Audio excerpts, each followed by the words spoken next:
Rowan Television Network presents RTN Tonight. I'm Teddy Oliver, here's your host, ARIANNA. Thank you, Teddy, and welcome to another week of RTN Tonight. Now, I'm sure you're probably still wondering if we are still counting ballots here at RTN, and the answer to that question is no. Stop looking at us like we are the ones holding up the election. Speaking of election night, who knew that would we still be covering days later? I feel like we are stuck in the movie Groundhog Day, and we wake up to states like Pennsylvania, Nevada, and Georgia still now counting all of their ballots. However, major news predictions have come out that Joe Biden will be the next elected president of the United States come January. I guess someone should really tell him to wake up because he won the election. Yeah, I think it's kind of crazy that I genuinely believe he does not know he won the election. We shall see. In other news, a brewery in the Netherlands has come up with an innovative way of creating their beer. The brewery has relied on iron as a new, clean, and recyclable fuel for crafting their drinks. The brewery uses iron powder as a fuel source for the beginning process to create the beer. The brewery also can use the rust from iron and turn that into iron powder, thus recycling the iron and using it again as a source of energy to create the beer. If you got any animatic friends, this might be the beer for them. Who knew that humpback whales could be so dangerous to human lives after all? Two kayakers in California had the surprise of their life last weekend when they found themselves in the mouth of a humpback whale. As the humpback whale proceeded to eat on krill, the two were found to be at the wrong place at the wrong time. Thankfully, though, the two were pushed back out of the whale's mouth and made it safely ashore with no injuries. Maybe they should watch Finding Nemo a few times to brush up on their whale speak so they don't get stuck again. An Indian teenager is in the news tonight after breaking her own previous Guinness World Record for the longest length of hair. Nilanshi Patel's record length of hair is a whopping 6 feet and 6.7 inches in length. What's more surprising is that she has been growing this hair out since the age of 6. All I know for sure is I would hate to be paying for all that conditioner. How could you even maintain that? Well, have you ever heard of monster wolf robots? Yeah, I didn't think so.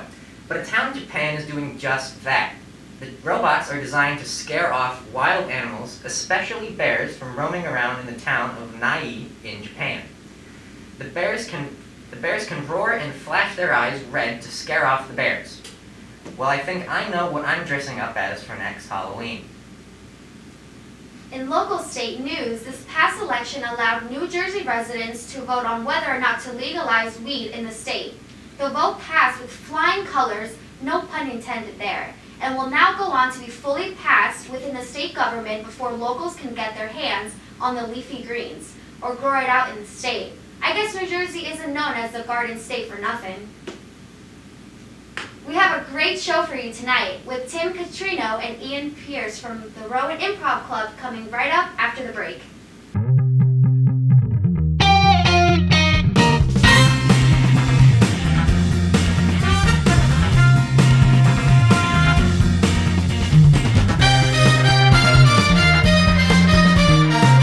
Welcome back to RTN Tonight. We are joined by Tim Catrino and Ian Pierce from the Rowan Improv Club. Thanks so much for joining us, guys. Can you first start off by explaining what you guys do here at the club on campus? So the Improv Club, or the Improvs, as we're known, we get together a couple times a week, and we just have some fun doing some improv games. If you've ever seen Whose Line Is It Anyway, it's a lot like that. We just get together, have a good time, put on a show for each other. It's just a great time. How do you guys get involved with the club? Well, we're on the e-board, so we handle things like getting new members to come to the club, organizing each meeting from day to day. We also have focuses for each meeting, so this meeting will have like a theme, and we'll do like a certain kind of scene work that will take place during the games of that meeting. Normally we'd be planning shows, but this year's been kind of crazy, so we haven't been able to do that. Where do you actually, practice this on campus? So we've been outside of Wilson Hall. They have a tent set up. We are outside sitting in the amphitheater area, and it's just a nice view. Honestly, I like this space. It's here. What kind of shows, if any, this year do you plan on doing? This year, we don't have too much planned at the moment.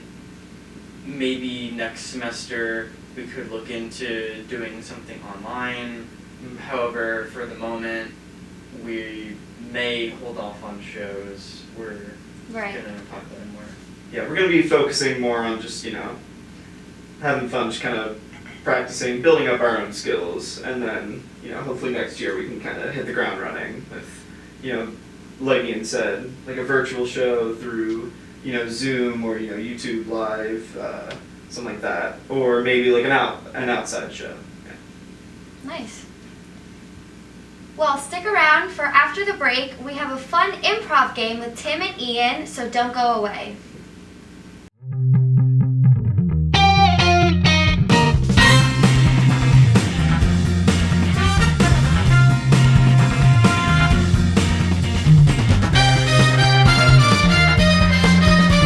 Welcome back to RTN Tonight. Today, our two wonderful guests from the Improv Club are going to play two wonderful games. The first one is called He Said, She Said.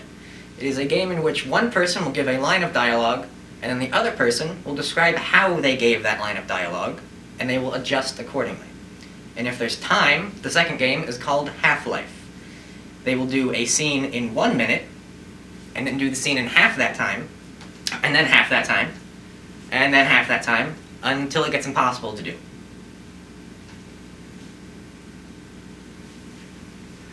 Alright, so first thing we're going to need is a location for He Said, She Said. Let's get a location. It's a place you can go. A hospital. A hospital. Okay. Alright. Sure. Mr. Sullivan, your test results came back. He said, eagerly peering the pieces of paper on his clipboard. Yeah, well, what do they say, doctor? He said, very excited about the results. It says, you're 100% a cool guy. He said, piping up the results a little. It's like, haha, yes! So glad I studied for this test, Doc. Thanks for all your hard work. He said, not knowing what the second result was going to be. We also found out that there is a rubber band. It's inside your foot. He said, perplexed as to how it got there. Well, if you say so, should I get this removed? He said, remembering the time when he stepped on that rubber band when he was 4. Yeah, I mean, it's a pretty routine thing. We remove stuff from people's feet all the time. Not necessarily rubber bands, but we'll see what we can do. He said, remembering last week when they had to remove the bones from a patient's foot. Well, Doc, I'm a little nervous. I've never had a rubber band removed from my foot before. He said, testing to see if he could jump a little bit higher with the rubber band. I don't think it works like that, Mr. Sullivan, I'm sorry. But alright, here, just keep distant, but put your foot up on that table there. He said, arming the long-distance surgery equipment. Doc, is it completely necessary that I balance like this? I feel like this is a little unsafe. He said, already starting to fall over. Just stay still for me. I just gotta.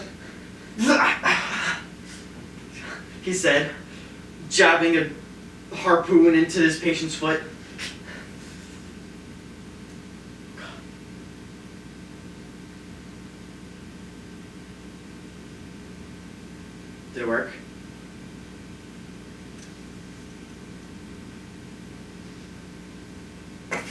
said, his foot still caught on the harpoon. Alright, on 3, you're going to put your leg back down, and I'm going to pull, alright? On 3! He said, exasperated with this patient's ridiculous performance. Alright, I'm sorry, this is my first time. I'm really nervous. I'm also losing balance. Start counting quickly. 3, 2, 1. Ah! Got it. He said, having taken this patient's entire foot off his body. Alright.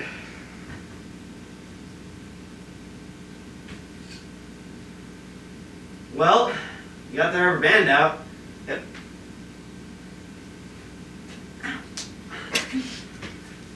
Alright, thanks. That's a good place to end that one. Let's have Ian balance for like a minute. Great. And the second game they're going to play is called Half-Life. Alright, so for this one, let's get a relationship that two people would have between each other. Whether it be a professional relationship, personal. Lawyer and person who needs a lawyer. Alright. Do you want to do plaintiff and defendant? So do you need timer? Yeah, so I'll time you. Ted, you have a timer, thank you. Yeah. It's like you knew what I was about to ask. That's insanity, because this is all improv. What? So defendant and plaintiff? Sure. So 1 minute. Goes on? And go. Your Honor, as you can clearly see, this man right here is clearly guilty. You can see by the way he's holding that accordion. Listen. Objection, relevance. There's no possible way that an accordion was connected to the murder. Come on, that's ridiculous. Alright, well, here, if you watch the tape, you can see how he's moving his hands like this on like an accordion. I think this is how you play an accordion, right? See? He knows how to play an accordion, Your Honor. Your Honor, I went to accordion school for 15 years before I became a lawyer. I'm well versed in the art of the accordion, and might I just add that maybe the victim's head just did that. Maybe it just went like sometimes that just happens. You watch Tom and Jerry, right? I'm not sure, Your Honor, because as you can see... And stop. Alright. The accordion defense. Alright, now you're going to do the same scene in 30 seconds. Alright. Starting now. Your Honor, this man's client is clearly guilty, as you can see by the way he's holding the accordion. Objection, relevance. Accordion is not relevant here.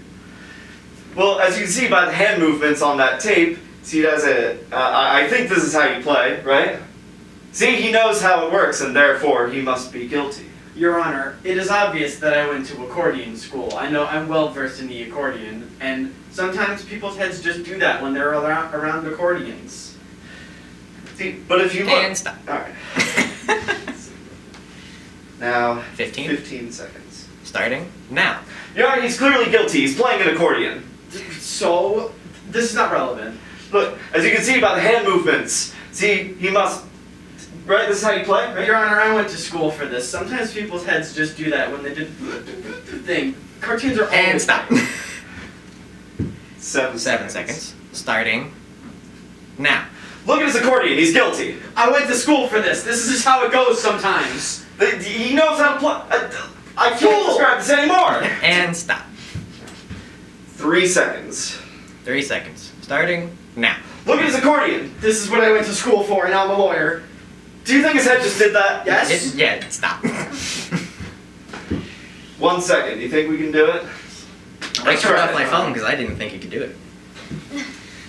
1 second. For shits and giggles. Starting now. Look at his accordion. Alright, The head that's just did that. that. That was my defense. Alright. Well, thank you, you two, for putting on a show tonight. Thank you. Thank you very much for having us.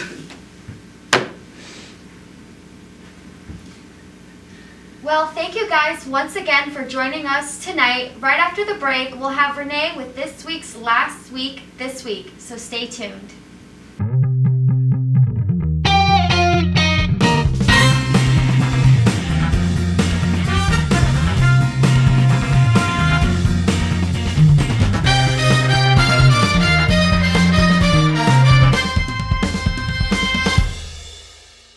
Welcome back to Last Week This Week. I'm Renee Waters. A man in Ottawa has been banned from returning back to Yellowstone National Park this week after he was found cooking chicken in a hot spring. The man and 10 others were spotted by park officials walking up to Shoshone Geyser Basin at the national park with cooking pots and 2 chickens. Yes, you heard that right. Someone used a hot spring as a way to cook chicken. Why not just, use a normal way to cook a chicken, like an oven or a fryer? Or even better, just go to McDonald's and pick up a 10-count of nuggets.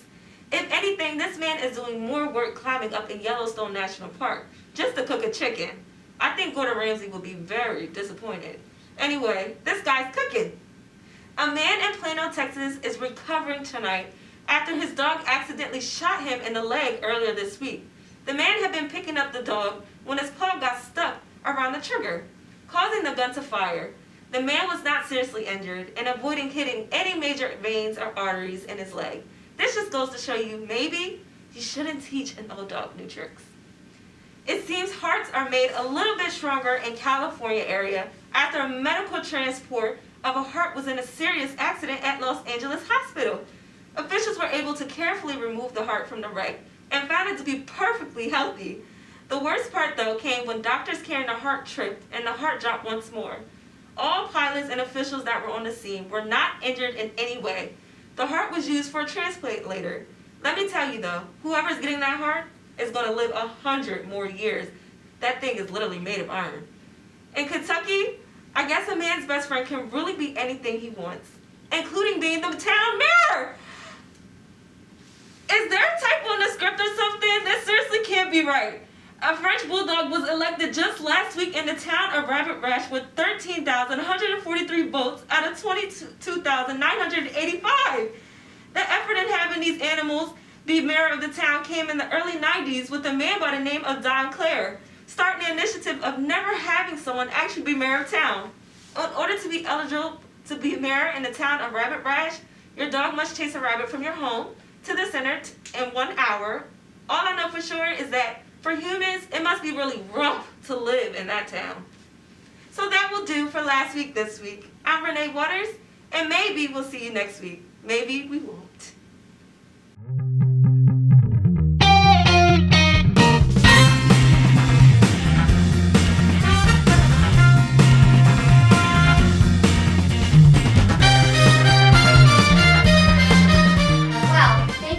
Joining us on another episode of RTN Tonight. We would like to thank Tim and Ian from the Rowan Improv Club for joining us today and hope to see all of you right back here next week for another episode of RTN Tonight.